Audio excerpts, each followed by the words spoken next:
আসসালামু আলাইকুম। আমি সাদিয়া বলছি যশোর জেলা থেকে। কাছে দূরে দেশ দেশের বাইরে যে যেখান থেকে আজকের লাইফস্টাইল ব্লগ দেখছেন, আশা করছি সকলেই ভালো আছেন। আমিও আপনাদের দোয়া এবং ভালোবাসায় ভালো আছি, আলহামদুলিল্লাহ। আজকের ব্লগ ভিডিওটি হচ্ছে গ্রামে। আমরা 2 দিনের জন্য গ্রামে বেড়াতে গিয়েছিলাম। ছেলের পরীক্ষা শেষ, ছেলে গ্রামে বেড়াতে যাবে, তো ছেলের ইচ্ছা পূরণ করার জন্য আমরা চলে গেছিলাম গ্রামের বাড়িতে। সকালে ঘুম থেকে উঠে দেখি আমার যা পিঠা বানাচ্ছে। শীতের সকালে ধোয়া ওঠা ভাপা পিঠে খেতে কিন্তু খুব মজা লাগে। কার কার কাছে ভালো লাগে কমেন্টের মাধ্যমে জানাতে ভুলবেন না। আমি বসে বসে দেখছিলাম যে আমার যা কীভাবে পিঠা বানাচ্ছে। আমি যেহেতু পিঠা বানাতে পারি না, তো বসে বসে দেখছিলাম, শেখার চেষ্টা করছিলাম। হয়তো চেষ্টা করলে পারবো, কখনো চেষ্টা করা লাগেনি, যেহেতু গ্রামের বাড়িতে গিয়েই পিঠাগুলো খাওয়া হয় এজন্য।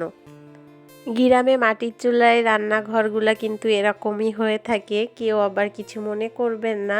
সকাল থেকে অনেক রান্না বাড়া হচ্ছে বাড়িতে, যেহেতু অনেক মানুষ, আমার ননদও আসছে, এই কারণে গ্রামের বাড়িতে যাওয়ার জন্য বেশ কিছুদিন ভিডিও ছাড়া হয়নি। আমার আপু ভাইয়ারা কি আমাকে ভুলে গিয়েছেন নাকি মনে রেখেছেন, অবশ্যই কমেন্টের মাধ্যমে জানাবেন।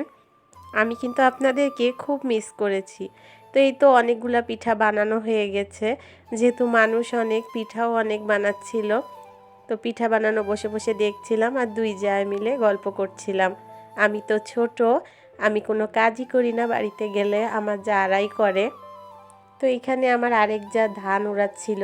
গ্রামের বাড়িতে এখন কিন্তু ধানের মৌসুম, অনেকের ধানের কাজ শেষ, আবার অনেকের অল্প কিছু বাকি আছে। তো আমার এই যার অল্প কিছু বাকি ছিল, তো সে উড়াচ্ছিল, তা আমি একটু ভিডিও ক্যাপচার করে নিলাম, আপনাদের সাথে শেয়ার করব। তাই এই কাজগুলো দেখতে কিন্তু অনেক সহজ মনে হয়, কিন্তু আসলেই না।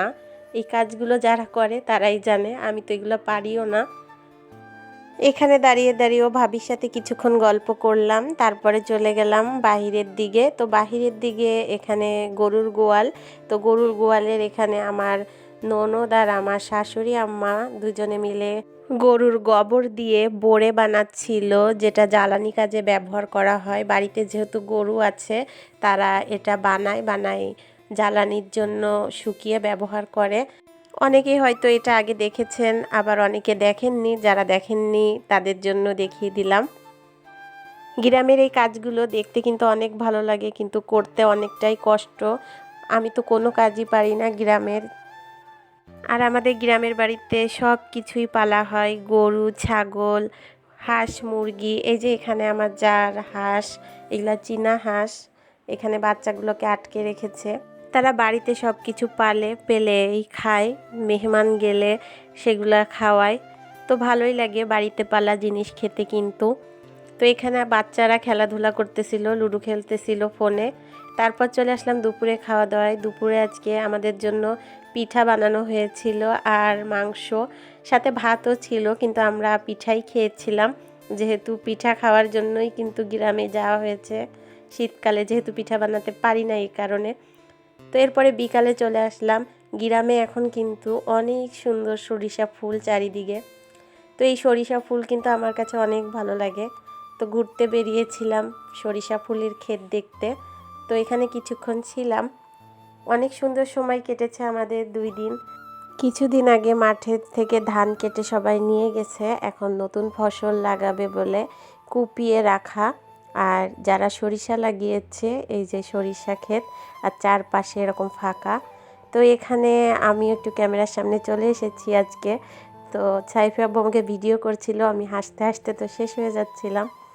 তো এখানে হেঁটে হেঁটে ঘুরছিলাম আর সে আমাকে ভিডিও করতেছিল।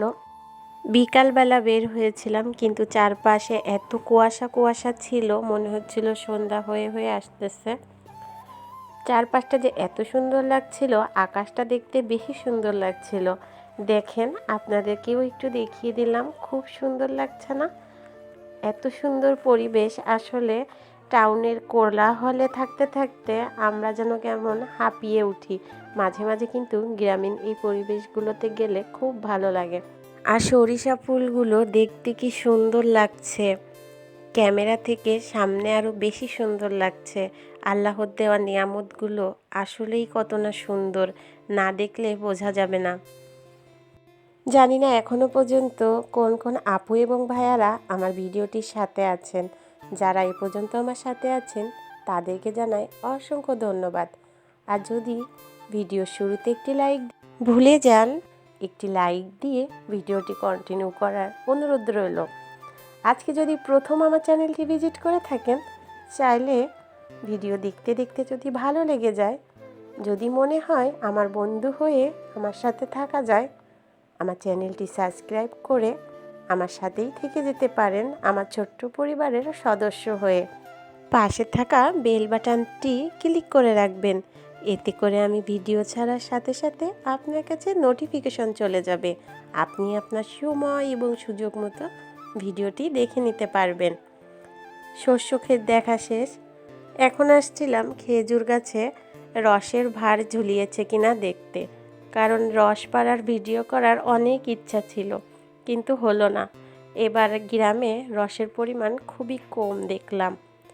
তো আমরা মাঠের আরেকটু সামনে এগিয়ে ঘুরে ঘুরে দেখছিলাম যে কারো গাছে খেজুরের রস আছে কিনা। গাছ আছে কিন্তু রসের ঠিলে নাই। গাছগুলো কেটেছে কিন্তু এখনও রসের ঠিলে ঝোলায়নি। কেন ঝোলায়নি সেটা একমাত্র যারা খেজুর গাছ বিশেষজ্ঞ আছে তারাই বলতে পারবে, আমি তো আর বলতে পারবো না।